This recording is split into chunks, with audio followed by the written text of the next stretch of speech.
over, could I just remind you to turn your mobile phones to silent? And when we get to the audience Q&A, if you could wait for the microphone to come round, because we are filming live, so for the online audience to be able to hear you, we need to speak into the mic. But now I will hand over to Declan. Am I on? You're on. I'm on, okay. Thank you. Hello. It's great to see so many people here this evening, particularly for a conversation we're going to have about Balochistan. Probably one of the least known stories about Pakistan, a country that's loomed large in the Western consciousness in the last decade. And yet Balochistan is a story that has sort of escaped attention for reasons that we'll discuss hopefully tonight. We have the launch of this very impressive book here. Do we have a copy? Copies over here. We have Willem Marx and Marc Wattrelot, who's produced the beautiful photographs that are in it. Just tell you a little bit quickly about the author and the photographer. Marc grew up in Paris, where he studied at the Sorbonne University and later Sciences Po at Toulouse, where he studied geography, politics, and journalism.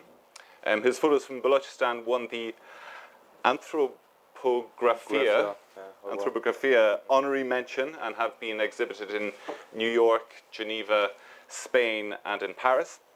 He was based in New Delhi for 3 years, where he worked as a journalist for several French television channels. During that time, I believe he met Willem.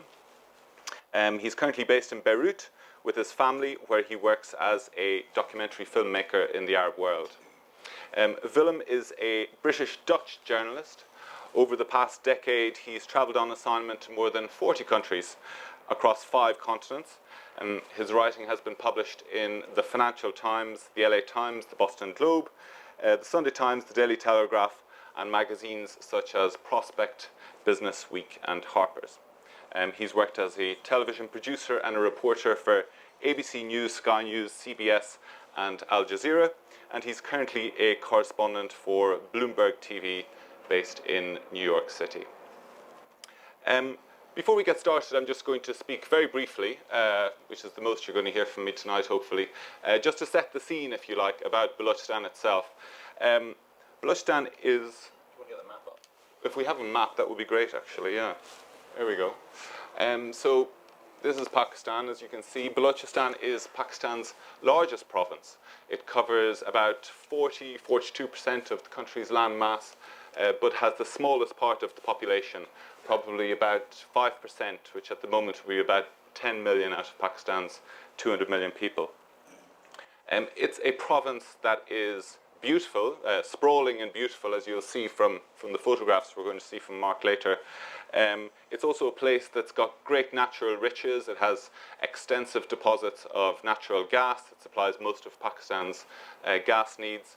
It has deposits of iron ore, gold, a whole array of mineral wealth, most of which has not been tapped as yet.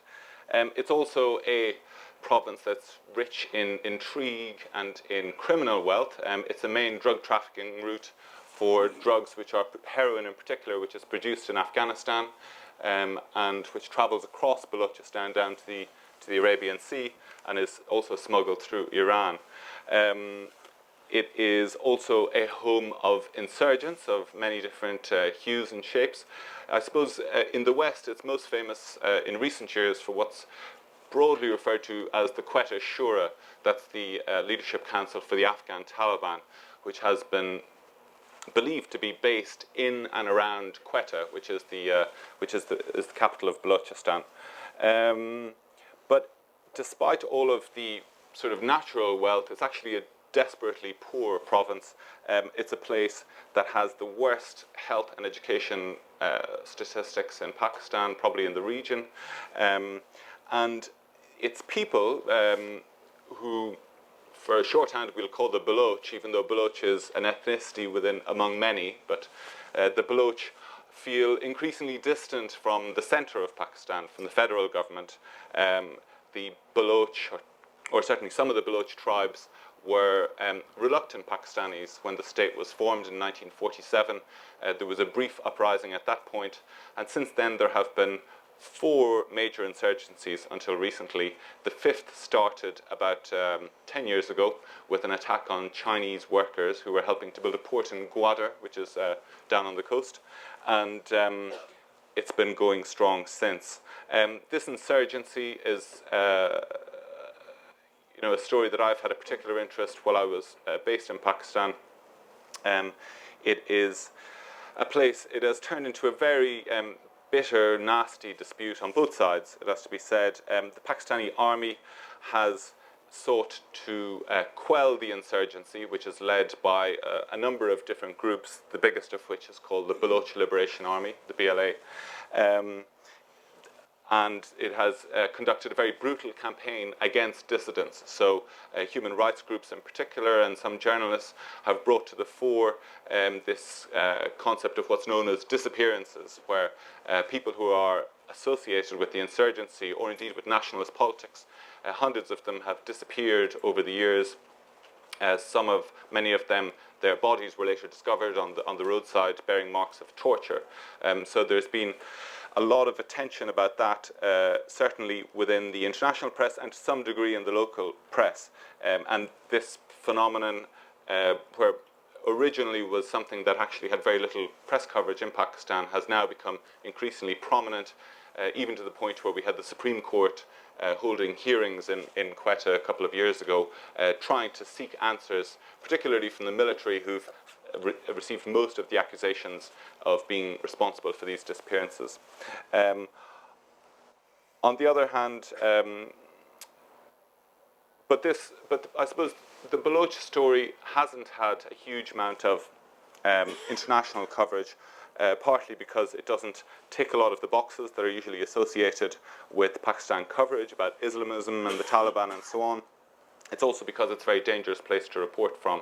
There was a recent report by Amnesty International that spoke about how Balochistan is the most dangerous place in Pakistan to report from. And there's a particular town called Khuzdar, which is, they say, is one of the 10 most dangerous places in the world to report from. But there have also been there are also dangers for journalists from the other side. There have been attacks on journalists by Baloch insurgents as well. The insurgency itself has become increasingly brutal in targeting civilians. There was an attack on a train recently where many people died in Sibi, and it's become this very dark conflict and very difficult conflict for foreigners to penetrate. So without talking any further, we'll talk to Willem, who is one of the few journalists who's managed to travel extensively within the province. It's a place that's very difficult for foreigners to reach, with Marc, and has documented what he found there. I thought we might just start, Willem, by talking a little bit about how you came to the Baloch story, what brought you there, and how did you meet Marc? My first visit for a TV station back in 2007, I just started a new job. I was fresh out of graduate school, and I said I wanted to go to this place where there was this conflict going on that people didn't really hear about, and 7 years later, still not enough people are hearing about it. My bosses said, yeah, that's a great idea, go off and do it. And it took me a month to get a journalism visa to Pakistan, and I told the Pakistani authorities I wanted to document the political and economic changes that were taking place in the province, which was a relatively vague request. But it did allow me to get a visa and then a travel permit to travel to this often very difficult to reach part of the country. And there were indeed political and economic changes going on there. They weren't necessarily ones that the Pakistani government wouldn't necessarily want the West to know about, certainly an American audience where I was working at the time. And on a subsequent visit in 2009, I was there reporting again, trying to understand more about the Quetta Shura you mentioned, the presence of Afghan Taliban leadership in and around Quetta, just not far from the border with Afghanistan. And a local journalist I'd met a few days earlier rang me up and said, there's someone you've got to come and meet. And I thought, oh, who is it? I have no idea who this guy could be. Is it a Taliban leader? Is it someone from the government who wants to talk on the record? And he said, you've got to come to our local press club. And all the major cities in Pakistan have these press clubs where journalists kind of gather together to talk about issues of the day and sometimes seek some form of mutual protection against some of the elements that maybe don't like the work they do. And I went to the Quetta Press Club, and I was taken through a warren of rooms, and I had a lot of people from the Pakistani government follow me at the time. And this was one of the buildings they didn't really feel comfortable following me into, even though it was sort of a public space. And I came into this one room, and there was a tall, dark man sitting there in local clothing. And I thought, wow, he's really, really tall. Even for a Pashtun, I've never seen a guy this tall. And it was Marc, a little less clean-cut than he is this evening, possibly. And he stood up and, to my surprise, said hello in French. And we started chatting and stayed in touch. And then, over the course of several years, decided that with his photographs and my reporting there, that this was a project we should start on. And here we are. What drew you in, Marc? What brought you there? I first heard about Balochistan in 2003 when I was reading a paper in the French media talking about a French paleontologist who was welcomed by a chief tribe in the desert of Balochistan to study a fossil. And years later, this French paleontologist was named the dinosaur, the Balochisterium. So I took interest about this province. And it was really complicated to find information, even in the French National Library, very little archives about Balochistan. And so years after year, I start to wonder. I did my first trip. I did 4 trips in Balochistan. The first one was in 2003, and I was working on Galani shipping breaking yard. And during a photo session with the correspondent of Libération in Karachi, I met a guy named Boukti, and it was my first contact with the Baloch people, because in fact Boukti was one of the 40 grandsons of one of the main tribal chief in Balochistan.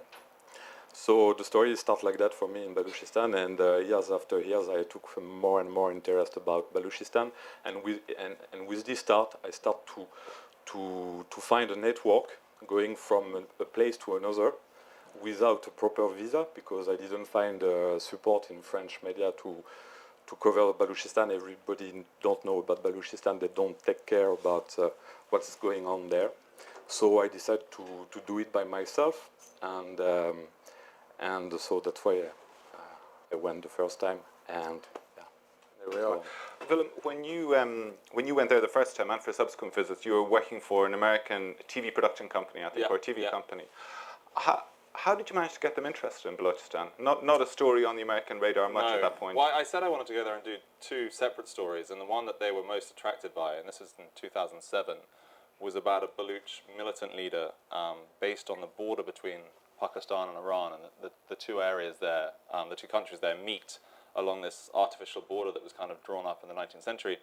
And this young man was a very shadowy figure. He was leading a militant organization that was focused on attacking the Iranian Revolutionary Guard and border police. And everyone knew his name, but no one had ever talked to the guy, certainly not in the Western media, and no one had ever filmed him. He'd been releasing these podcasts along kind of the jihadist kind of lines, but they were focused exclusively on Iran. And the Baloch in that part of Iran are predominantly Sunni, and they felt that not only as an ethnic group, but as a religious minority in Iran, they were being very mistreated. And this was at a time, 2007, when there was a lot of conversations going on in Washington about how America could ratchet up pressure on Iran.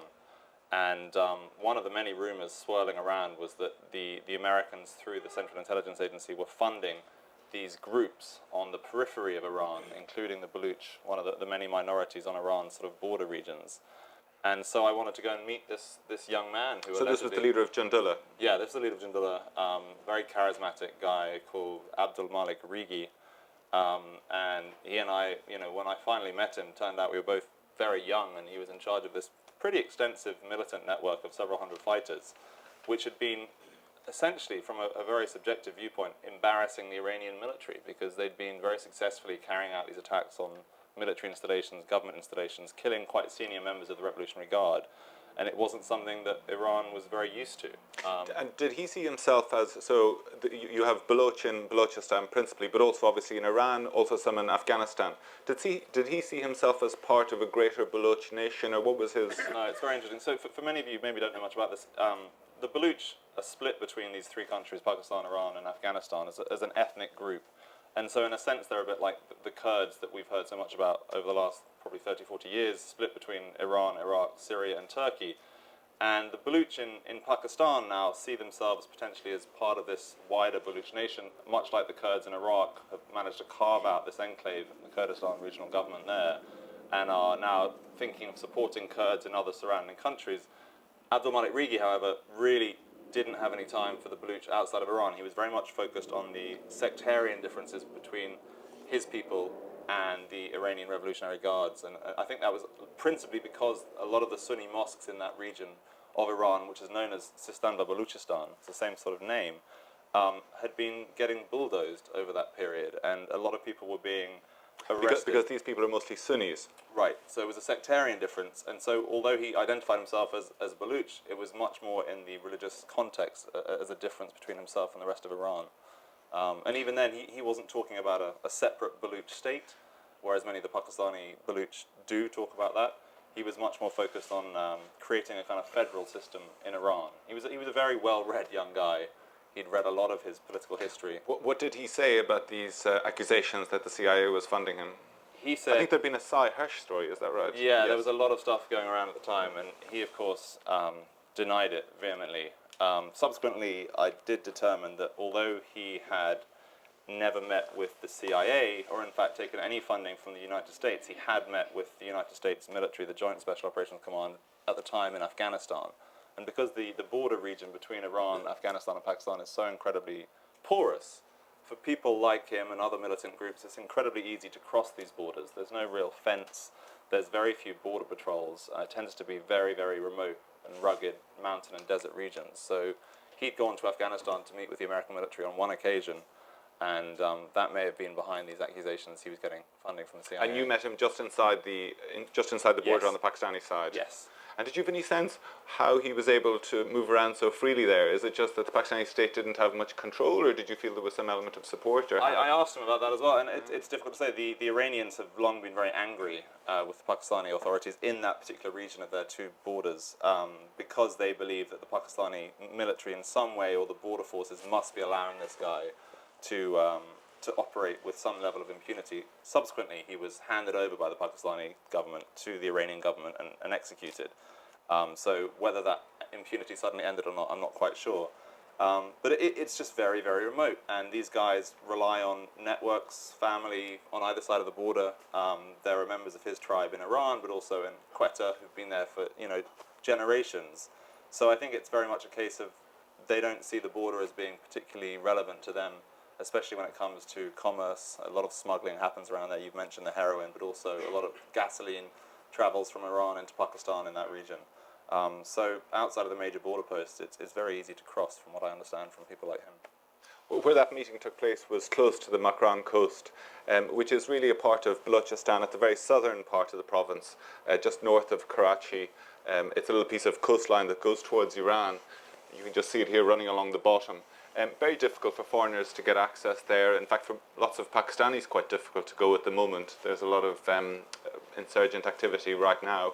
But at the time you went there, you've got some very beautiful writing in the early chapters of the book where you describe your travels through the Makran coast. You met some interesting things that kind of were a little counterintuitive of Pakistan, like the Zikris. Can you tell us about that? Yeah, so this area of coastline, you can see it here, right down in the very bottom, you can maybe see Karachi, which is typically where you'd fly into. Mark and I both then travelled along this coastline as far as Gwadar. I don't know if maybe you can see it just here. No, we lost it there. Just here. And this coastline is absolutely stunning. Beautiful beaches, beautiful cliff tops, very, very traditional villages focused on fishing for the most part. And at the time I went there in 2007, they had just built this new highway, and the Pakistan Army had done a fantastic job of really carving out through these very, very rugged mountain ranges along the coast there a road all the way to Gwadar, which was meant to be the bright new hope of that region as a new port that had been built. But just up around Turbat here, there's a small group of people known as the Zikris, maybe 100,000 people living in that region who are very distinct from other forms of Islam practiced in the region, and they have a really interesting history dating back a few hundred years. They worship at a holy mountain around there, which I visited, and it's an area that, as you say, very few people get to visit, and it has a really fascinating history. This whole section of the coast here was, until maybe 40 years ago, actually owned by the Omani government, and under Zulfikar Bhutto, Benazir Bhutto's father, that land was actually purchased back from the Omani state to become part of modern-day Pakistan. So in this region, and Mark's photographs you'll see in a bit give you an indication of this, a lot of the people look very ethnically different to many of the Baloch you'll meet further up into the province. A lot of them have very African features. They have come, some of them, through the Omani slave trade as far up as Zanzibar, all the way up to this region. So it's really a kind of a bit of a melting pot, that coastline. It's really, really, really beautiful. Along there as well, as you mentioned, you've got Gwadar. That was, I remember, I arrived in Pakistan in 2004 at a time when Pervez Musharraf was in charge. His big idea for Balochistan at that point, of course, was Gwadar port. He said it was going to be there was sort of extravagant visions of a sort of Dubai-like city rising from the dust here, and there would be a huge port run by the Chinese. There would be, there was a mini real estate boom at one point. Right. How did that all pan out? So this was an idea that had been kicked around for a couple of decades by then. It has this incredible natural harbour there at Gwadar, which is two very perfect sort of shorelines next to each other, which have very, very deep bottoms to them, so that large container ships could come in there. And you mentioned the Chinese. The Chinese had been very heavily involved in building the port there and had spent a substantial amount of money on doing so. The Singaporeans have been brought in over time to try and run it, and all parties involved essentially have said, this is really not going to work. It's turned out to be a bit of a white elephant. But at the time, when I first went there in 2007, it really was this great white hope, and as you say, there was a real estate boom, and some of Mark's photographs are very telling about that. You have these tiny little real estate offices built in the middle of sort of coastal desert with nothing around them except for a big billboard saying Bailan and Gwadar. And I think a lot of the local people who were forced out of their homes for this new port to be built in what had been a very small fishing village until prior to that were very unhappy about it. And as you say, the current insurgency really kicked off with this attack on some Chinese engineers there. And so it was a target of anger of people in that region, I think. When you started to drive around in this area in the book, you describe how you came. Obviously your eyes were open. You were a very strong sense of you sort of drinking in all the detail, but you were an unusual. There aren't many foreigners or journalists who get to visit these areas. What sort of reception did you get from the local people when you turned up as a English or English-Dutch journalist, and what sort of reception did you get from officialdom? Very stark difference between the receptions. The local people were seemingly very happy to have me there and wanted to tell me all about their history and their region and what they were doing with their daily lives. I remember more or less every single small village I went to in that entire part of the southwest of the province, there'd be one young, very bright, ambitious man who spoke great English who would want to talk to me about his hopes for the future and how he hoped to educate some of the young people there. The education, as you mentioned earlier, the literacy rates there are abysmally low compared even to the rest of Pakistan. And that was always really fantastic. I'd have these wonderful people invite me into their home, and Mark can speak to this as well. You're showered with fantastic food, and anything they have they want to share with you. But the local officialdom, whether that's the local military forces, the frontier corps who are spread out all over Balochistan, or those who are slightly less official, working for the intelligence services, really weren't ever happy to have me there. And I was lucky. I had an official permit to travel to Gwadar and to Turbat and these places because there was economic activity there that I wanted to talk about, the port, date farming in Turbat. It's a source of a huge number of dates for Pakistan. But these guys didn't want me around. The insurgent activity at the time was really beginning to ramp up. And so typically I'd get chased out of town after a day or two. And the trick was, and Mark knows this better than anyone, was to not stay in hotels, was to try and stay with local people. Because in these parts of Pakistan, the minute you enter a small hotel, they'll take down your passport details, they register you, and within half an hour, the intelligence agencies know that you're there and will probably come knocking on your hotel door and start asking you questions about what the hell you're doing there. Now, you started to meet people from the insurgency. Why were they fighting, and why were the intelligence agencies so sensitive about you meeting them? So by this stage, 2007, the insurgency had been going on for 2 or 3 years, down in this region and then much further up to the northeast, to the south of Quetta, and it wasn't something that the authorities in Pakistan wanted to receive any attention, because their view, I guess was quite reasonably, was that giving oxygen to these groups was going to embolden them to continue attacks on government and military infrastructure and personnel. And so I think they were very nervous to have someone asking questions about why people were so unhappy that they would give up their family and their homes and move up into the mountains. There's just mountains everywhere. This is a phrase in Balochistan: "Oh, I've gone to the mountains." He's gone off to the mountains. It means he's gone to fight for the insurgency. And to understand why they'd be so angry or so disenfranchised, they'd feel that was their only recourse after political attempts had repeatedly failed to try and sort of find a solution between the differences of the people in Balochistan and the central government. A lot of it came down to funding. And it was only very recently that the central government in Pakistan agreed that funds would now flow back to the province in sufficient quantities. A lot of the resources you talked about earlier, in particular gas, had been leaving Balochistan, and then very little tax revenue ever came back to look after healthcare and education in the province of Balochistan. And they felt they were getting a very raw deal. And for decades by this stage, their politicians had said, this is unfair, let's do something about it, and had got nowhere, and they tried to cut deals with the Pakistani federal authorities, and those had got nowhere. And I think a lot of people, certainly in these more remote areas, felt this is our only chance to make something different, to make a change. And the authorities didn't want that being talked about very much. Did you meet some of the insurgents? Yeah, so there are camps of these guys, often only 10 or 12 of them at a time, in all sorts of little mountain ranges all across the province. You can kind of see on the physical map that sweep of mountain ranges, and they are just absolutely filled with these little wadi systems that are perfect if you want to go off and hide somewhere for months at a time without anyone knowing you're there, and often very, very inaccessible, especially to armoured personnel carriers and even to helicopter gunships, which is one typical way that you would try and root out these people. And yeah, I'd been to a few of their camps over the years, and they were unceasingly hospitable to me, but very, very well educated, the ones I met. They typically had a high school diploma or even higher levels of education, and they talked in a sort of political scientist manner about their lack of rights, the demeaning of their people, the fact they felt disenfranchised and historically didn't want to be part of Pakistan. And it was this message just being rammed home again and again in every interview I do with them. And it struck me, certainly on the subsequent visit I made to that region, that this was no longer a conflict being conducted by different tribal groups under tribal leadership. There were guys from many different tribes across Balochistan would come together in these militant camps.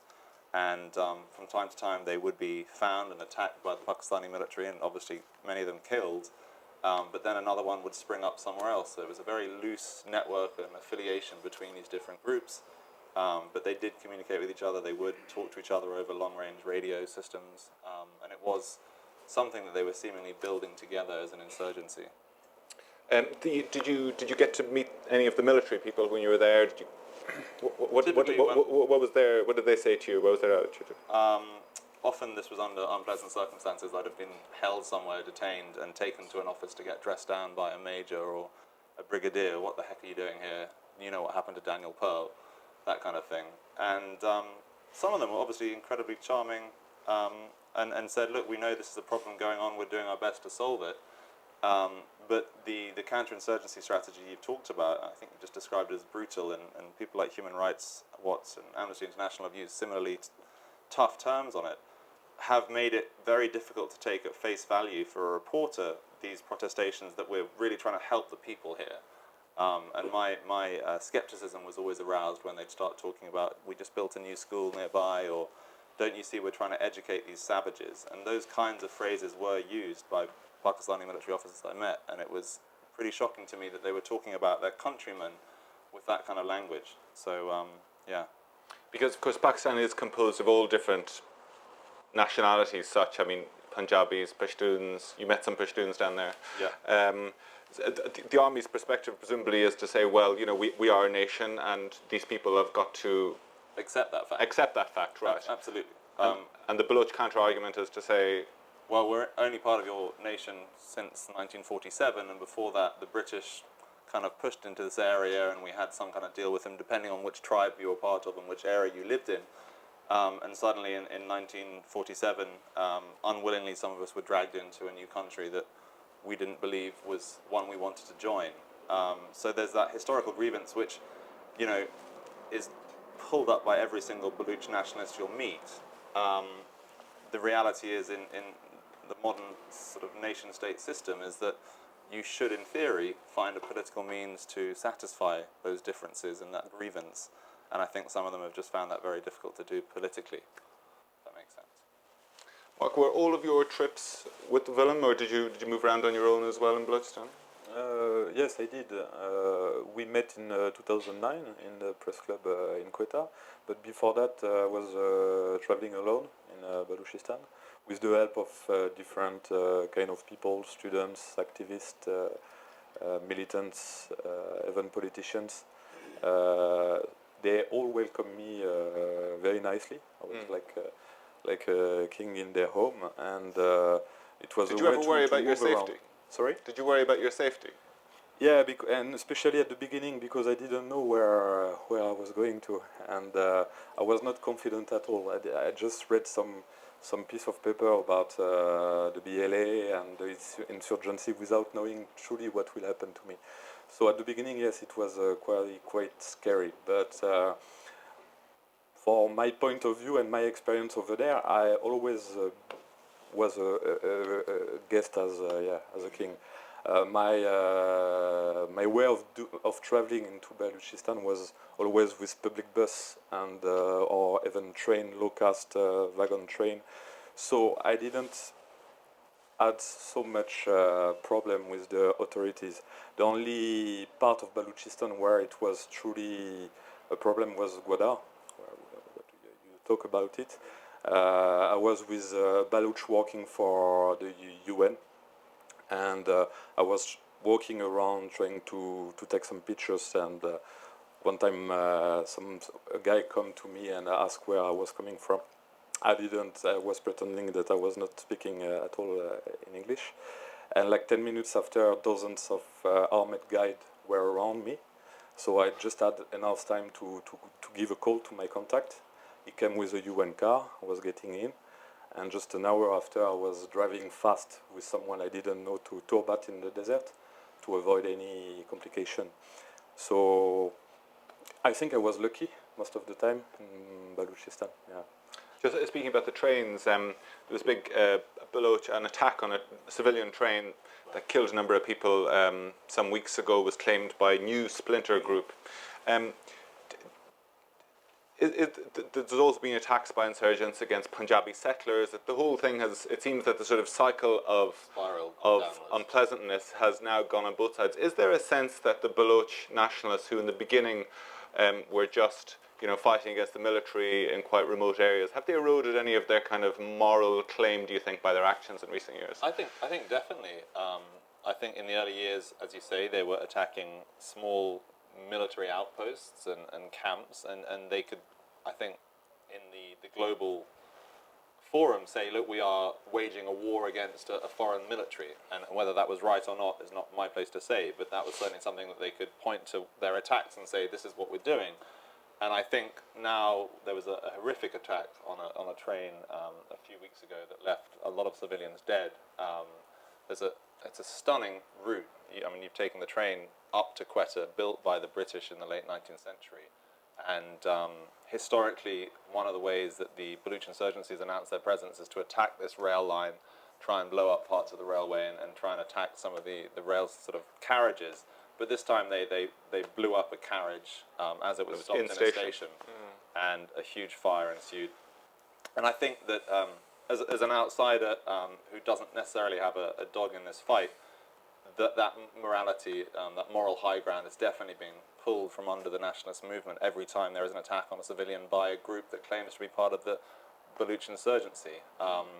One of the things that's happened over the last 3 or 4 years in particular is that people from other parts of Pakistan that have moved into Balochistan province, in particular to the provincial capital Quetta, have been threatened by Baloch nationalists saying, you're not from this region, you don't belong here, you're an outsider. If you don't leave, we're going to kill you. And so we've seen school teachers and university professors and doctors who happen not to be ethnically Baloch being killed by unknown masked gunmen, but one assumes they are Baloch nationalists, Baloch militants. So I think really it's been a downward spiral of violence on both sides, and I think the brutality of the counterinsurgency by the Pakistani military has meant that the Baloch militant insurgents feel more justified in attacking civilians themselves, and I think that's a terrible thing on both sides, frankly. We're going to turn to Marc's photos in a second. Just before we do, I'd like to turn to one final point. There's been a sort of third leg to the violence in recent years around Quetta, which has gotten a fair amount of international coverage with attacks on the Hazaras. Could you explain to us a little bit about who the Hazara are and where this violence is coming from? So 130 odd years ago, a group of people living in central west Afghanistan, known as the Hazaras, who were descended from Mongolian invaders who'd essentially come across that vast area of Central Asia and had stayed, started to leave what was then Afghanistan and travel into British Raj territory for protection. They were from that region of central west Afghanistan and were predominantly Shia. And they felt in Afghanistan in the 1860s and 70s and onwards that this was not a very welcoming place for them. So they moved down to Quetta and started to settle there in pretty vast numbers, and now there's several 100,000 of them living in Quetta. And unfortunately, that sectarianism has reared its ugly head again, and there have been a large number of attacks over the last few years on this Hazara minority in and around Quetta. Many of them travel, if you can see from the map up there, from Quetta all the way over to Iran. Many of them travel on buses across this very remote desert region to go on pilgrimages into Iran. And those have been frequent targets for these militant groups who allegedly are Sunni and allegedly come from other parts of Pakistan to attack the Shia in their own country. And it's something that This is Lashkar-e-Jhangvi. Lashkar-e-Jhangvi is the name of the main group that tends to be invoked whenever these attacks take place. And it's really driven a wedge between the Hazara community in Quetta and the rest of the city. It's a very complicated city at the best of times with different groups operating there. But I certainly remember being there in 2009, and there'd just been an attack that had killed one of the political leaders of the Hazara in Quetta. And I went to the Ashura festival that year in Quetta, and it was the most secure location I've seen in Pakistan. There were thousands of soldiers. Town closed down. Town closed down, streets lined with snipers. And Ashura, I don't know how many of you witnessed a festival. It's pretty incredible spectacle anyway. Yeah, pretty intense experience. This is to celebrate the... This is to celebrate the mark martyrdom, the martyrdom of the sort of the founder of the Shia movement. And it was incredible anyway to be able to witness this in a city that probably not many outsiders get to visit these days, but then to see it inside this security clampdown because of this attack, and I think because the authorities realized this was not something they could permit to keep happening, was really remarkable. Quetta really is the most incredible city in many ways, isn't it? It often strikes me as like sort of a dark version of Casablanca during the Second World War. Right. It's got all of these. It's got so many different groups, military, so many spooks. Intelligence agents, and huge numbers of armed men who kind of seem to operate within the shadows. And every day I've got friends in Quetta to this day, and every day if you Google News Quetta, you'll see that someone's being gunned down in the street for some reason or other. It's a very violent place, but also a really beautiful city, ringed by these mountain peaks. And I've had wonderful evenings there, flying kites on the rooftop with local children, very badly I might add. They always embarrass me pretty wholeheartedly. But it's a wonderful city with fantastic fruit and vegetables, and still some great places to spend time, but now very, very dangerous for a foreigner like me. I think that's probably a good moment to turn to Marc, who's going to show us some of his amazing work, and perhaps give a commentary, or both of you will give a commentary of it as well. Sure. That's the Karachi port. We put this picture because Karachi is close to the Balochistan border, and also because it's from there that many supply from the US forces, military forces, are going into Afghanistan. In fact, the closest way to reach Central Asia is to cross Balochistan from the Karachi port. That's some young Pakistani kids playing kite near the Karachi port. Many people in Karachi are coming from other places, from the four corners of Pakistan. There are many Baloch who are living in Karachi, and many Pashtun refugees from Afghanistan. This is a driver who is going to Kandahar and supplying some container from the U.S. Army into Afghanistan via Balochistan. Add as well that for several months in the not too distant past, because of an American attack on Pakistani border forces that killed 16 of them, the Pakistani government refused to allow all of these supplies, and you can see these are Humvees on top of these trucks travelling up from Karachi to the border with Afghanistan at a place called Chaman to the north of Quetta. They refused to allow supplies to travel through their territory for several months, and at the time in Karachi I had a friend who went to visit some of these truckers who lost their livelihoods for 6 or 7 months, and there were thousands of these trucks lined up waiting to be used. So it's a huge transit point for the US military, and will be, I think, through until the end of 2014 when US forces leave Afghanistan, and at that point you'll see a lot more trucks going the other way, I would think. And what's amazing is that all these military convoy, are not secure at all. You can see huge US equipment without any protection, without anything. So that's a typical landscape from Balochistan. In fact, Balochistan is at the middle of 3 geological plates. So there is the Indo-Pakistan plates who are meeting the Eurasian plate and the Arabic plate. So these mountains are in fact part of the Great Himalayan range, and it's like a natural border between 3 cultural worlds.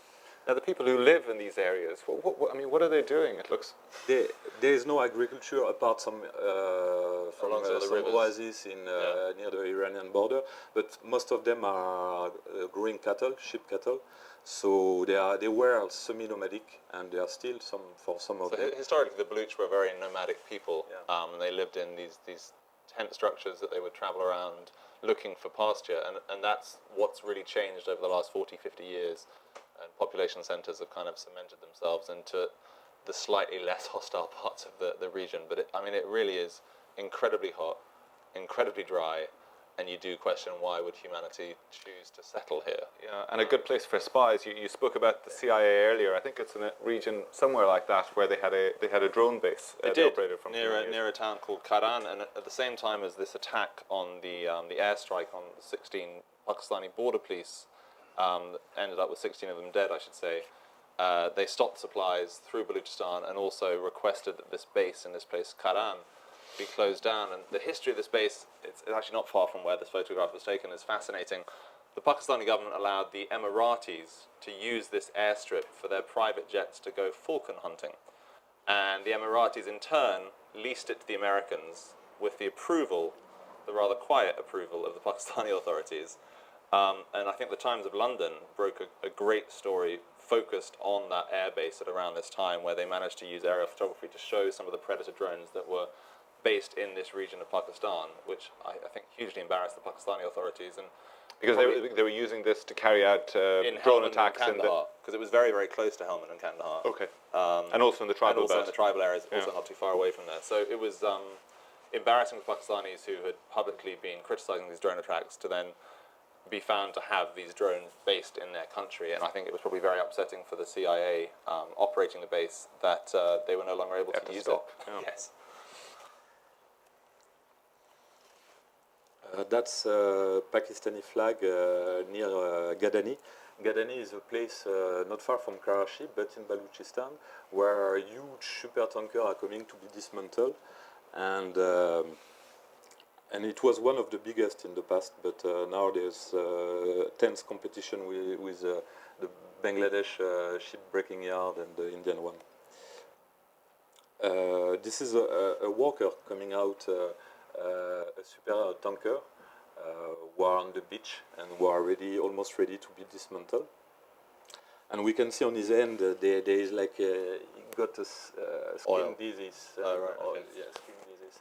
Because they have to clean all the interior of the tanker before cutting it with fire.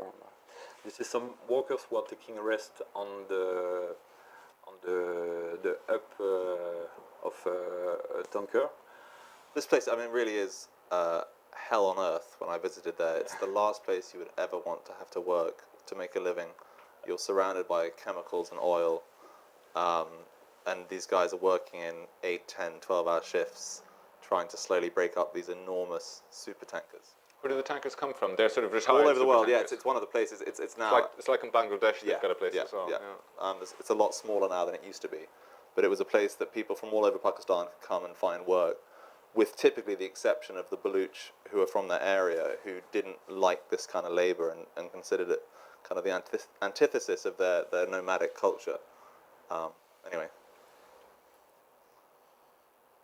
Yeah, that's two Pakistani men who are emptying all the oil out of the bottom of the tanks. I mean, it's really heavy manual work. And what was interesting for me is that in Gadani, in fact, you can see clearly all the different community of Pakistan are doing each community are doing a specific job. So it's like it's a bit like in India where you have the caste system. I think it's the result of the caste system in the Muslim society, which is very specific to Pakistan. This is another landscape near the Makran coast, near the Arabian Sea.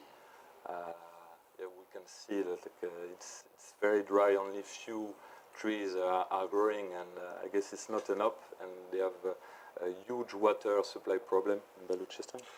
Can I just ask you, why black and white?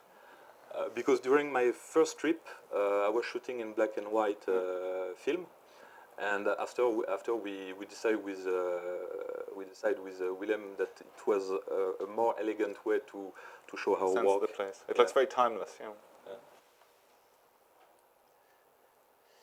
That's in Gwadar. It was just before to be taken up by a guy who was asking what I was doing there photographing. So these men were building like a wood cargo vessel. I guess these techniques was coming from Oman. It's like Oman style wooden boat. And this in a place where they're building this incredibly modern, vast port that you still have these guys building these traditional wooden boats on the beach. That's Makrani people who are coming back from the Arabian Sea. With we can see that it's still a very traditional way of fishing. Despite the fact that Arabian Sea is one of the most important fishery zone in the region. This is Gwadar, the famous Gwadar. We can see the trucks waiting, and in fact, like this is looking small and not so important, but it was in the middle of a lot of story in Balochistan, and especially the BLA and the insurgency group who were asking to reoccupy Gwadar because it's a strategic importance, and the Chinese pay a huge amount of money to build this deep water port. It's a really rare sign of modernity in that province. It's one of the few pieces of infrastructure you see where you're like, wow, because it's just surrounded by very traditional houses and very, very underdeveloped. As I remember, the Chinese funded the building of the port. It seems like they've got bad value for money, do they? Yeah, well, I think it was a very cheap loan ultimately. So they provided the working capital to put it together. And I don't think they've seen a great return on that investment, frankly. They were hoping to run a transport line from Gwadar all the way across Pakistan to the Western China. That was the long-term aim, was to try and get bulk cargo. But I mean, the embarrassment. I remember talking to the guy that was in charge of developing the port was that the kinds of crane, and I'm no expert on cranes, but they had the wrong kinds of bulk cargo cranes for the kinds of ships that would come in there. So they'd spent years putting this place together, and it wasn't actually going to be able to do what they wanted it to do. They had container cranes instead of bulk cargo. So that speaks volumes to the kind of planning that is common over there. That also in Guadar, it's a public school.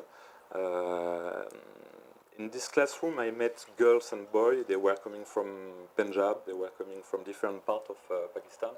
Also Baloch. I guess it's Urdu writing. It's an Urdu classroom. What's interesting is that the Baloch are speaking different language, but Balochi language is related to an Iranian language. So it's not truly part of the South Asian continent, their language. But most of them, they are speaking Urdu now, the national language of Pakistan.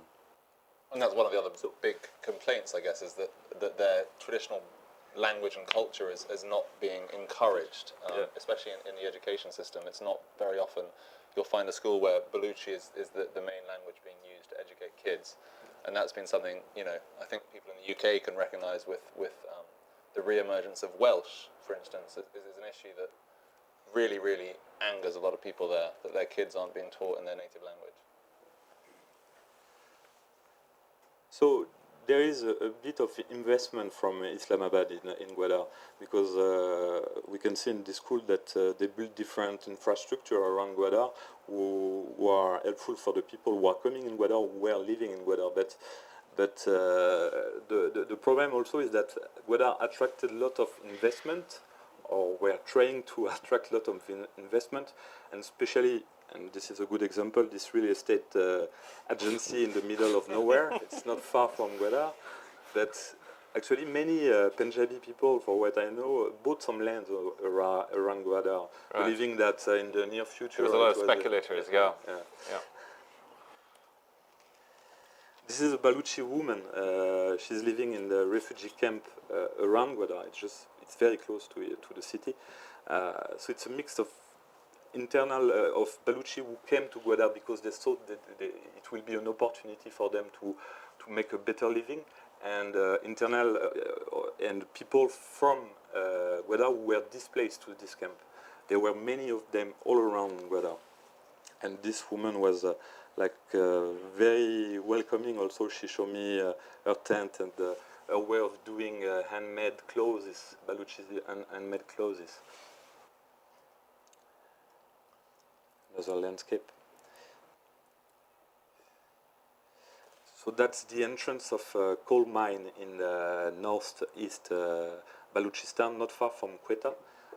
This mine is controlled by the Pakistani government, and workers are going out. They are working in very difficult conditions. There is no security at all inside the mines. And we were talking about Hazara minority in Balochistan. This is Hazara people. Most of the miners that I met in the mines, I did 2 mines, one under the control of the Pakistan government and one under the control of the BLA. The BLA is the Balochistan Liberation Army. And in the Balochistan Liberation Army, the people were all Hazara working inside. That's the way to get out the mines. So most of the time I was walking on my knees. It's very narrow tunnels. There's a lot of problem. This is a Pashtun village. Pashtun settlers who are working around the coal mine near Quetta. The same one controlled by the Pakistani authorities. And when I was there, I was going with some local photographer, because an accidental bombing happened, and so many Pashtun miners died during this accident. The security conditions are truly terrible inside the mines. We've spoken a lot about Baloch, but obviously there's a very sizable Pashtun population. What is it?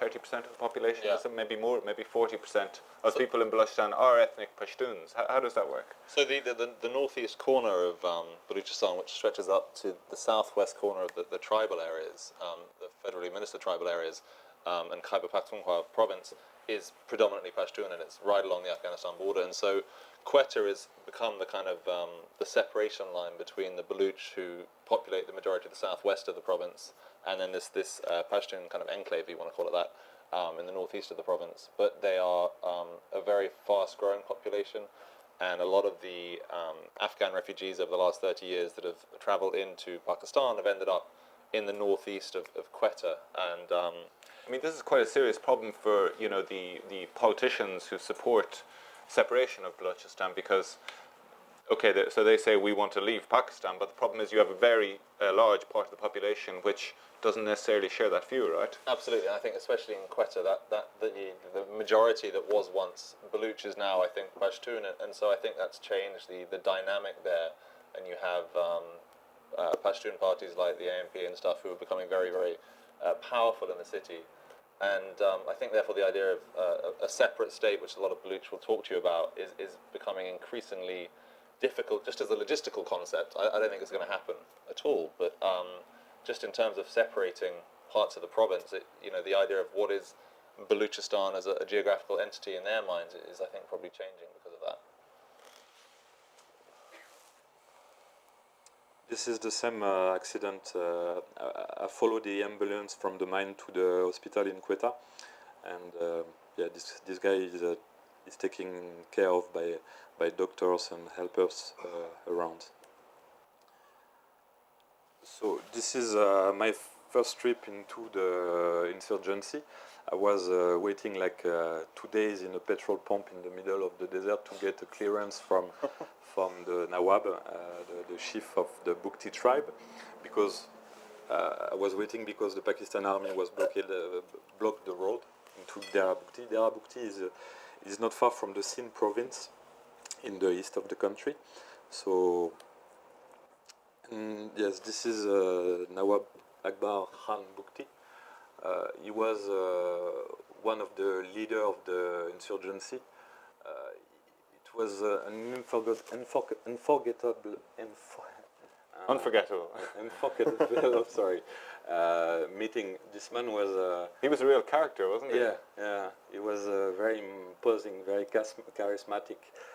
In fact, when I arrived in Dera Bukti, it's a very desolated place. I was surrounded by hundreds of heavily armed guards, and I didn't know what will happen to me until I met Akbar Khan Bukti. And the first question that he asked me was, how is Paris, and how is the Red District, Pigalle District in Paris? So he was very fond of Sartre as well, wasn't he? He liked to quote Sartre and French. And he met the French President Pompidou, because he was the former Interior Minister of Pakistan and also the governor of the province years before coming into the insurgency. So he was trying to work from the inside of the politics, the national politics, but obviously he didn't succeed. So he get back to his homeland and tried to find another solution to get more wealth for his people. I might just interject here. I mean, he's a very complicated character, and this man who's now dead, he was killed in an airstrike on his mountain cave hideout, if you will. He's seen as a figurehead of the Baluch nationalist movement, and you will see his name being uttered and his image being used repeatedly, but he was obviously a very complicated character. He'd gone from working within mainstream politics and having these very senior positions inside the federal government and the local government to sort of attacking the Pakistani state rhetorically and militarily. But he essentially is a feudal chieftain. And there's a wonderful book written way back in the 1950s, which has a lot of time spent with him. By Sylvia. Yeah, it's a fantastic book. And he really ruled these people as a feudal chieftain. And made a lot of money from the gas. Made a lot of money from the gas, which was in his territory. gas fields in his territory. Yeah. So a lot of Baluch nationalists will hold him up as this hero of the resistance, and then a lot of Pakistani will rightly say, well, actually, let me tell you, he wasn't a very nice human being. He operated private prisons. He didn't really give his people much choice in the way things were run in the region where they lived, and he made a lot of money off this gas that became a real heated point between the Baloch nationalists and the Pakistani federal government. Anyway. This is the parliamentarian session, the Loya Jirga, and Nawab Bukti was conducted this session every week. This is the Bukti tribesmen who are listening Nawab Bukti. So the Loya Jirga, it's very local affair. So the people, the villagers are coming to discuss about land disputes, about sheep, cattle who were thieved by someone. So the Nawab was the judge, and the guy who he was the judge of judge, jury, and executioner in some cases. Yeah, he was doing both in the same time. This is Bukti with his grandson on the back, with the guy with the American hat. This is Bramdag. Bramdag Bukti is the new chief of the Bukti, and currently resident in Geneva. Yes. Yeah. Via Afghanistan. After the killing of his grandfather by the Pakistani Air Force, he ran away to Kabul, to Afghanistan, and he claimed that he was the target of an assassination there from the Pakistani insurgency. It's what he said. Intelligence. Yeah. And he seek asylum with his family after in Switzerland. And we can see on this picture, this is the entrance door of the parliament house of Dara Bukti. And up on the head of the Nawab, there is like the rest of shelling by the Pakistani army. So this was when the trouble had started and there had been shelling of his position by the army? Yeah. Before he was killed in a cave around Dara Bukti. Okay. This is around Quetta, the capital city of Balochistan. This is brick making factories. I love this picture. It's like plenty of factories all around. This is Quetta, a general view of the city where, as you talk about, many Pashtun are living now and Hazara people are living.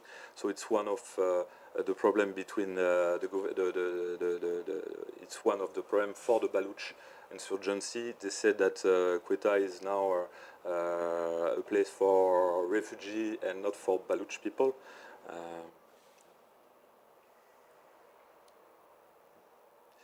This is an activist who is writing BLA, Balochistan Liberation Army, on the city wall of Quetta. As we can see, the administration is trying to clean with white paint the old writing.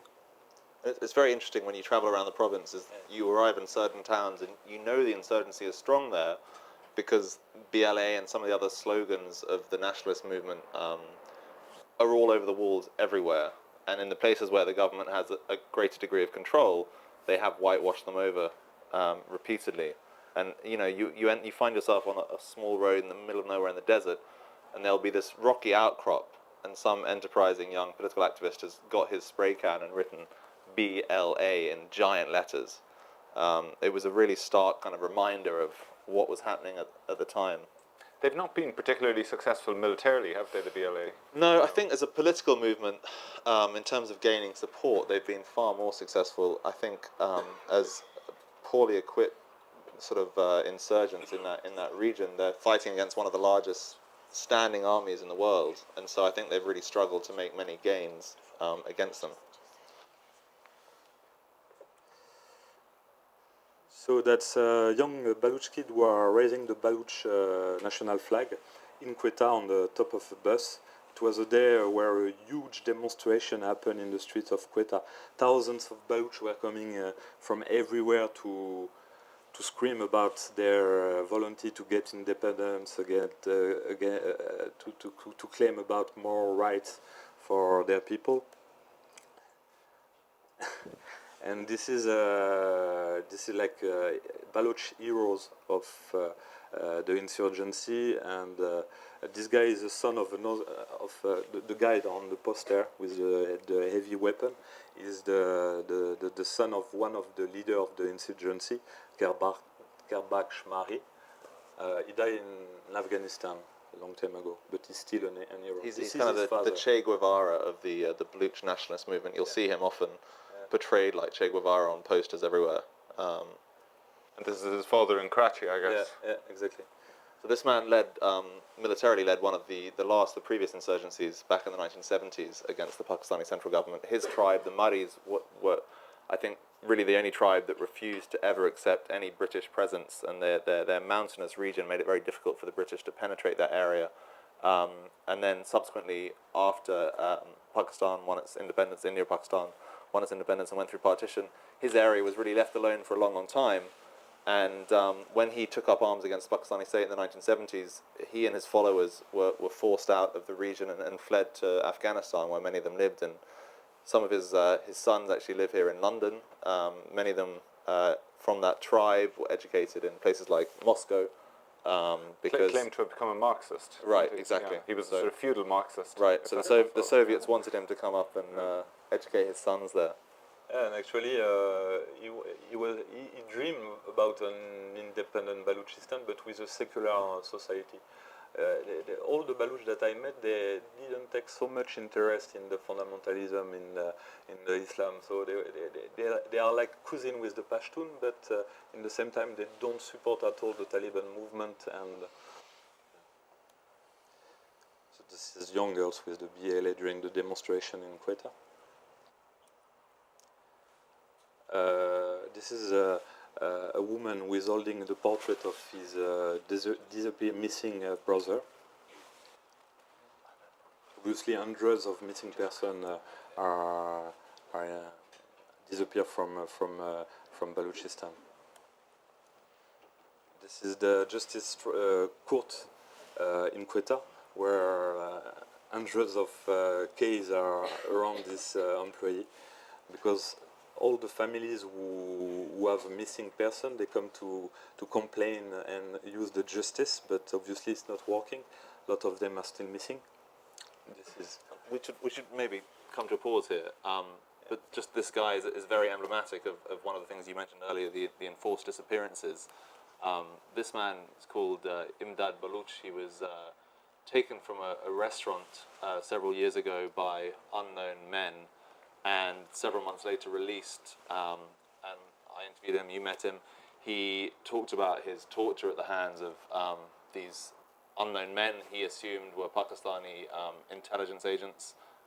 He was hung upside down, he was beaten with metal sticks, and he still struggled to walk when I met him.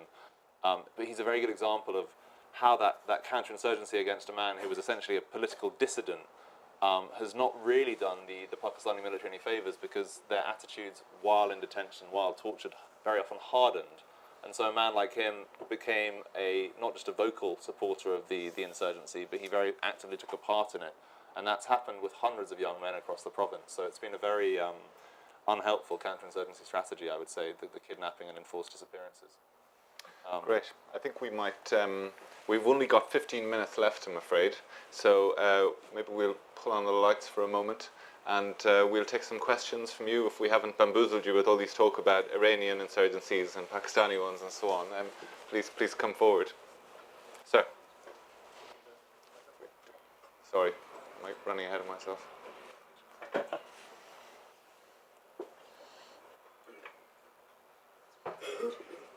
So these are some of the Baloch insurgent groups.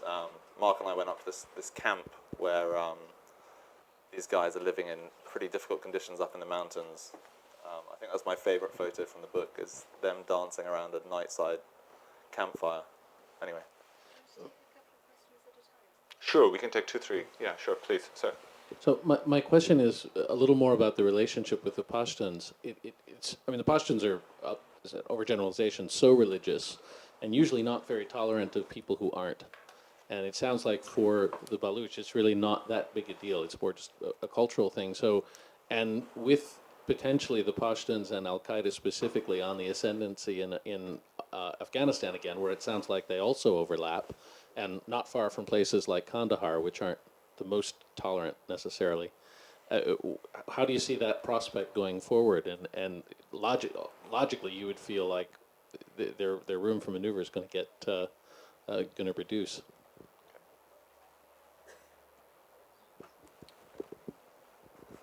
Thanks.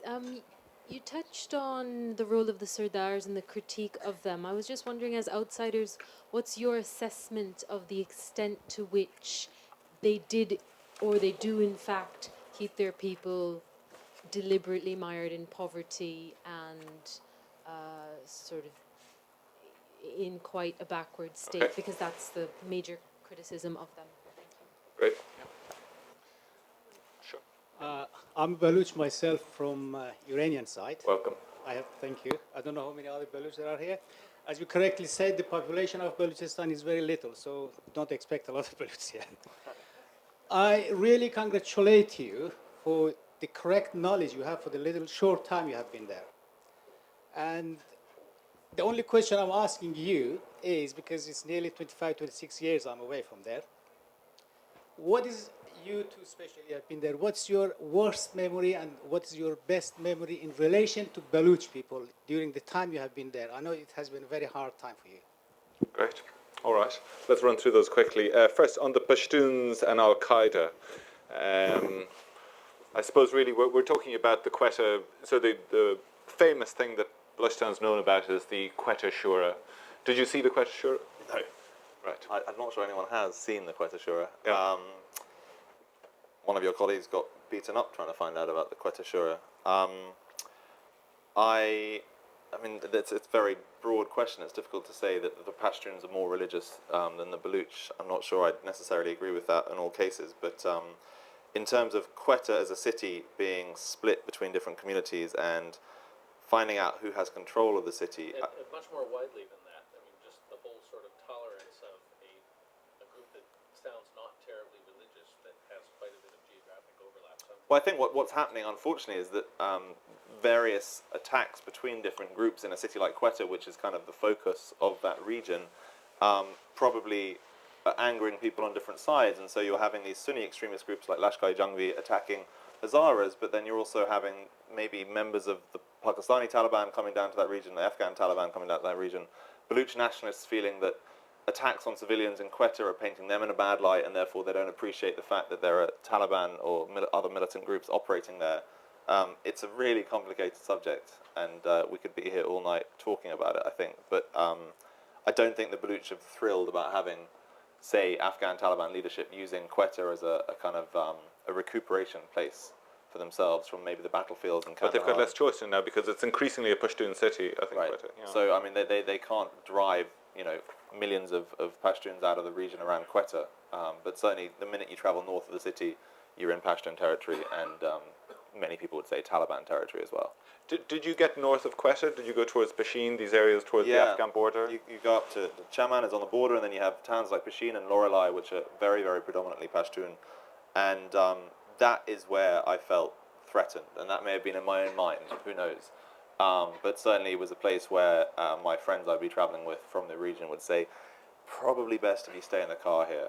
But south of Quetta, there isn't a problem. Not so much, no. I mean, it's not a safe area anywhere in theory, but they would certainly feel more comfortable as Baloch to get out of the car and walk around and go and have dinner in the local bus station than they would in a place like Pashin or up on the border with Chaman, which was probably my favorite filming experience ever, right on the border with Afghanistan. We were doing this TV story about infiltration of the Afghan Taliban into Quetta, and I managed somehow to get approval from the Balochistan Home Office to go up there for the day to film. And you'd set the camera up and you'd start filming these cars coming in from Afghanistan into Pakistan, and all the border guards would be very, very busy, and they'd be checking everyone, patting them down, looking in the boot, under the bonnet. And then I left my camera running one moment, and just left it on a tripod rolling without them thinking it was rolling. And I went off to chat to someone a few meters away, and went back to it and then started filming again. And subsequently that night when I was reviewing the footage, it was hilarious because I'd left the camera rolling, and all of these cars with these young guys in black turbans were just rolling through, and all the guards are just like, yep, there you go, yep, there you go, picking their nails. And then the minute they see me, the foreign journalists pick up the camera, they're suddenly like, oh, no, you've got to stop, I'm going to pat you all down, look through your vegetable cart all over again. I mean, you just realize what a total farce border security is there. And that's at one of the official largest border posts between the two countries. Forget the desert 5 miles to the east or west. Where people are just moving backwards and forwards. You can see in the distance just motorbikes and trucks crossing 100 yards away. I mean, it really is hilarious.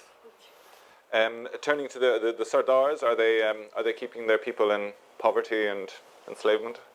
The Sardars, sorry, being the term for tribal chiefs. The term for the tribal chiefs in that region. I think it depends on the Sardar and it depends on the tribe. Certainly, it's very striking to me that every Sardar I met has a lot more money than most of the people in his region. Around him, yeah. They tend to drive nice cars and live in nice homes and have a lot of servants. And some of them, seemingly, when I would meet them, were very well respected. And you'd sit in these rooms with 30 guys either side of him. He'd be on the other side of the room from you, and he'd be telling you how it is, and you're taking your notes or filming, and 30 guys either side are just nodding in agreement to everything he says. I don't know whether that's representative of how the rest of his tribe feels, or whether those are just the groupies, as it were. But certainly, historically, they've not always been these even-handed men focused on justice, but at the same time, even once you become chief minister of the province, I remember one of the times spending time with the chief minister who was also a tribal leader. He spent half his time dealing with international politics and fielding calls from Islamabad, and then in his office he still had guys coming in saying, so-and-so wants to marry my daughter and I don't know whether it's a good idea, what do you think I should do? And I just thought, this is not an efficient way for this guy to be spending his time. I think you know what I mean, Raizani. It's really, really fascinating that still pertains even to those involved in kind of national politics. I think our last question. Worse than best memory there. Yes, what was your best memory? I think my best memory is probably staying in Quetta for a substantial period of time with friends and seeing that city without the authorities knowing I was there for the first 10 days or so of that particular trip, and really having a fantastic insight into how people there lived and the experience of flying kites in the evening with these young kids, eating really well, drinking fantastic teas and conversations. Anything stronger than tea? Nothing stronger than tea. Right. Until I went to meet a British military officer based at the cantonment. Right. Who managed to have a beer for me. Because Quetta is also a place where there's a large traditionally training. it was not quite the sand. No. Yeah, not really. I mean, there is a military college there. Abbottabad is a kind of the Sandhurst equivalent, one, yeah. But there's a cantonment there that the British set up, and it became the centre for the modern town. And I remember going to have dinner there with a British military officer who was there for the year at the staff college, and that was my only drink while I was there. Very good. Questions, please. Oh, I've got two over here. Worst Sorry, please go ahead while we're going. I think my worst memory was being... That involves some odium. No, it doesn't actually. My worst memory was definitely being detained and arrested at Karachi airport by the Federal Intelligence Agency and by a colonel from the ISI, Pakistan's intelligence agency, who had been following me around for quite a while by then and made it seem as though they were going to confiscate all of my footage. They weren't allowing me on my plane.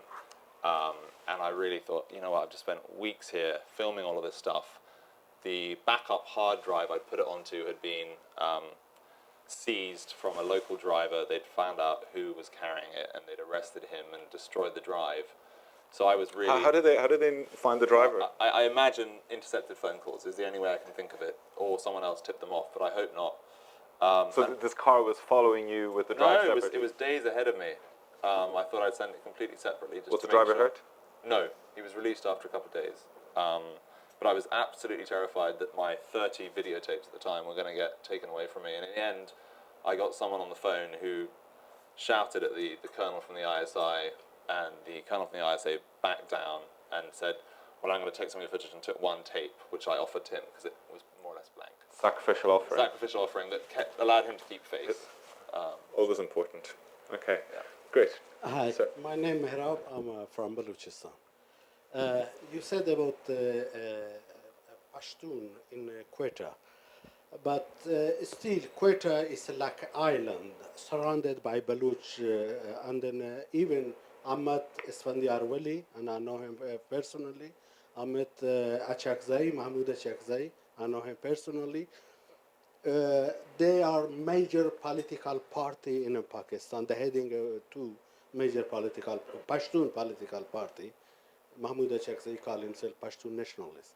But between Baloch and Pashtun, they have recognized natural boundaries, like a cultural boundary, ethnic boundary. I believe it's a Gandu. So we're short on time. The question, Yeah, please. okay. It's the Quetta itself is an island. It is surrounded by and the Baloch do not have a claim on Pashtun land, which is what is the northern Balochistan. Either Pashtuns so far, they do not have any claim on a Baloch territory, whatever is a historical Baloch territory. What's the question? Did you find that is in right. He's challenging it, and we'll. Okay. Right. What you said? That's you said the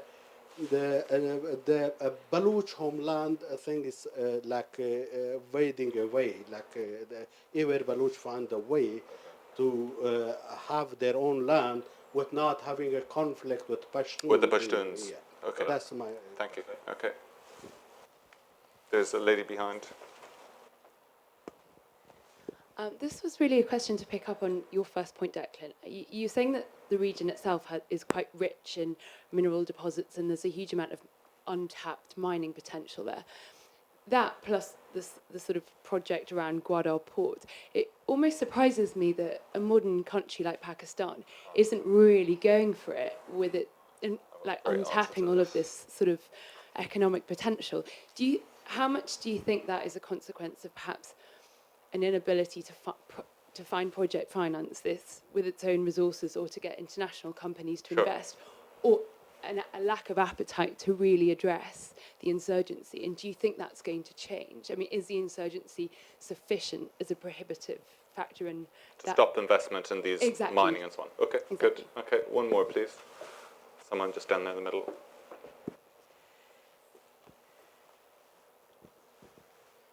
Bukti was known to have enough weapons to arm a small country.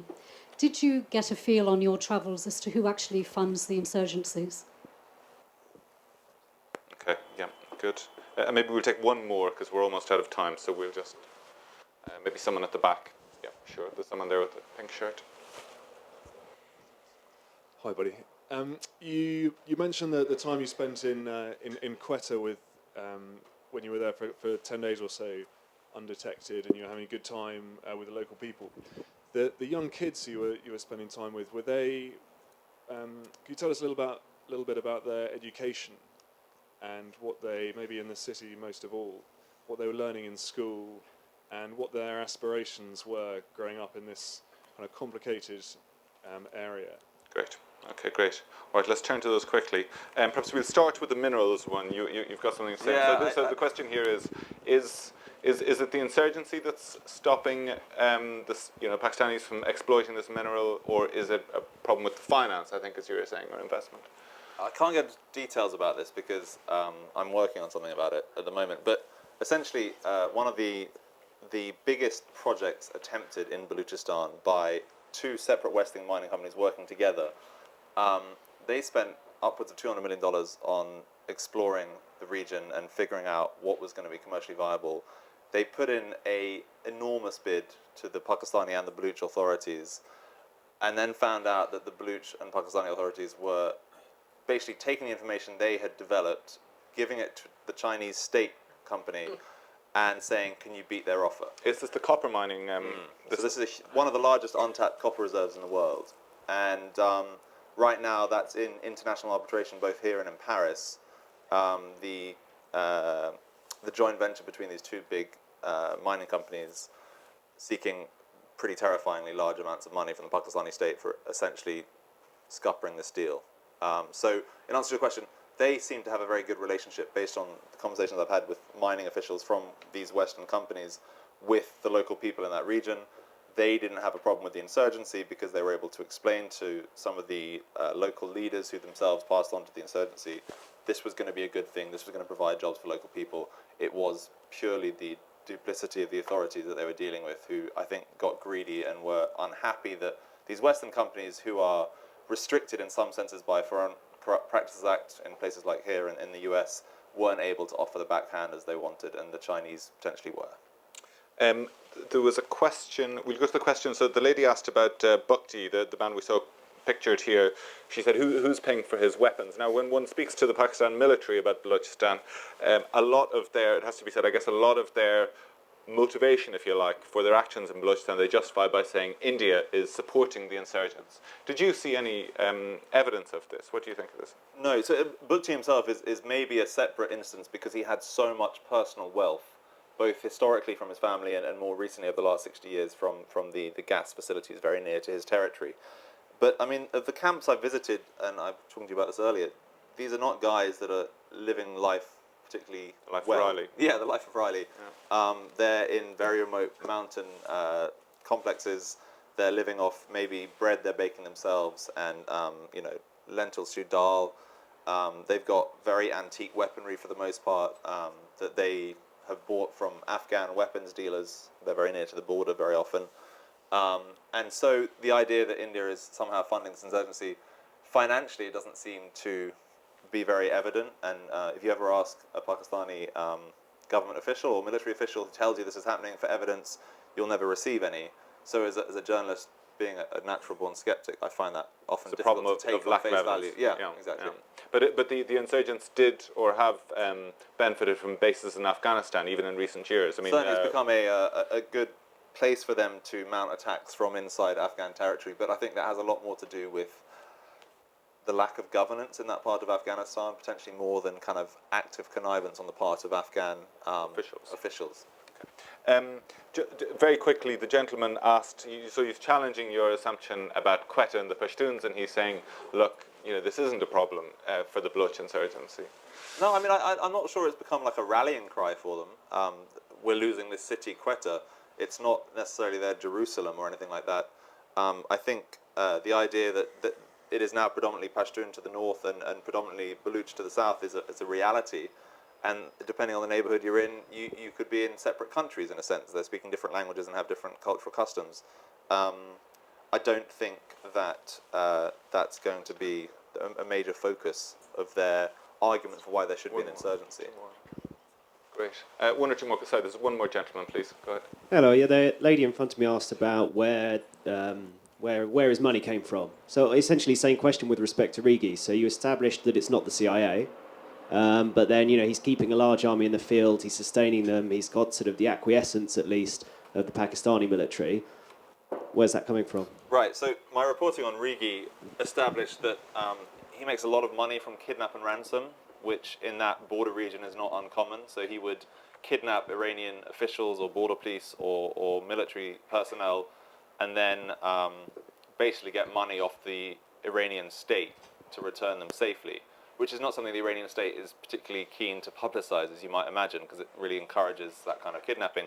But also there's a huge amount of petrol and drug smuggling, and he's certainly done very well out of both of those. He's the kind of a gatekeeper on the border. I mean, he's dead now, but his brother's in charge of his successor organization. And my understanding, to this day, they still sort of levy a tax on shipments passing through their territory to offer safe passage, very similar to, say, you know, some of the Taliban in parts of southwest Afghanistan allowing supplies for US troops to go through their territory only if they get paid a small percentage per truck. So I think that's how he managed to sustain himself financially. I mean, it would have seemed to make sense for the Americans to support someone like Rigi, perhaps not recently, but in the not so at the time, right? That, you know, a Sunni insurgency inside Iran's borders, attacking the Revolutionary Guards. Very interestingly, one of the gentlemen that put me in touch with this man, Rigi, ultimately, who's kind of much older and retired, for a long time was based in Damascus and then Baghdad. And during the Iran-Iraq war, he was given money by Saddam Hussein to fund a Baloch insurgency against the Iranians. So there's a history of that outside interference in the region. And he's not at all ashamed to talk about that, which, compared to maybe some of his modern successors, makes him unusual. They tend to be a lot more reticent about these things. Quickly turn to one last question that I missed. The gentleman asked about children that you met in Quetta, and I think he was sort of asking what are their aspirations? What do they want? So the education level in Balochistan, especially the rural, remote areas, is incredibly low. It's probably the lowest literacy rate in the whole of South and Southwest Asia. And that goes for things like infant mortality. I think 1 in 10 kids born in Balochistan die during childbirth, which is a pretty shocking statistic. in terms of cities like Quetta, which does traditionally have a very good educational system, and even some of the other larger towns in Balochistan, there's a fantastic medical college in Quetta, for instance, and one of the problems that the insurgency has caused is that a lot of medical and educational professionals moving to Balochistan from other parts of Pakistan are no longer willing to do that because they're either being attacked or chased out of town.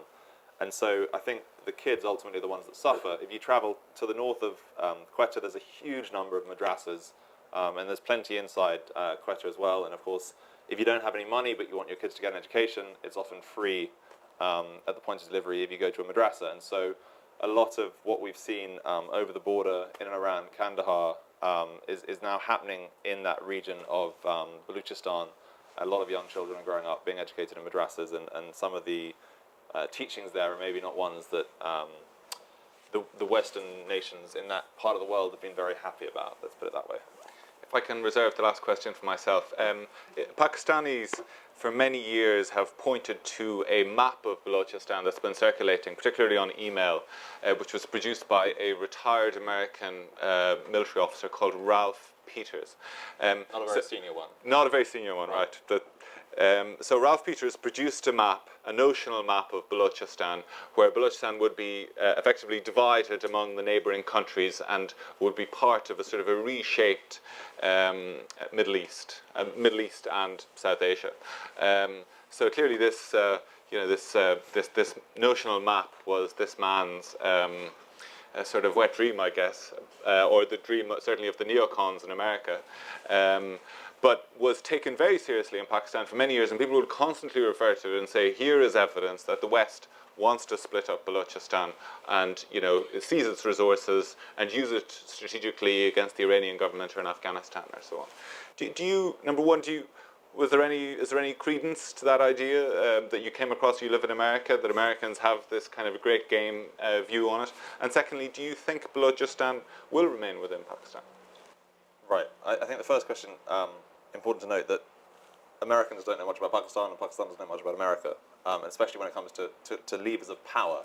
I don't know much about either, frankly, but ultimately one of the big misunderstandings from the Pakistani side is that if a retired military officer draws a map in his spare time, it must represent, Bush's official or Obama's policy. official policy. And similarly, on Balochistan, a number of US congressmen, kooks is not a really unfair word to describe them, have publicly spoken about the need for an independent Balochistan because they've had positive meetings with Baloch activists.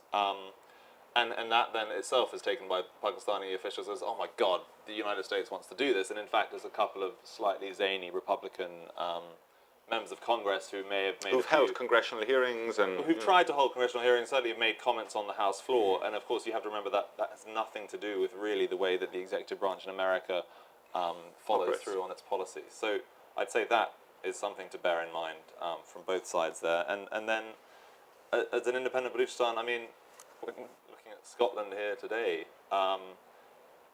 economically, if we use Scotland as an analogy, which we shouldn't, really. Tricky ground here. I imagine I am. But financially, as a province, Balochistan has no way of standing on its 2 feet right now, if you think of it in the modern global economy. But I think there's obviously a strong groundswell of opinion amongst people living there. And I think if I was a paranoid Pakistani military official, I would think, oh my God, when they talk about the parallels to Bangladesh, that's actually which something separated from Pakistan in the 1970s, is something we should consider, because one of the main driving forces that allowed international support for that separation was the brutality of the counterinsurgency campaign in Bangladesh. And I think that realistically, from a Baloch perspective, is the only way they're going to get the independence that some of them seek, is if Pakistan overreaches so much and it becomes something that really the world can't ignore, then that might be one way that they would get kind of a form of partition. But I don't think realistically it's going to happen. All right, on that note, we'll finish. Thank you all very much. Thank you for sitting so raptly for quite a long time. And thank you to Willem and Mark, and the book is here.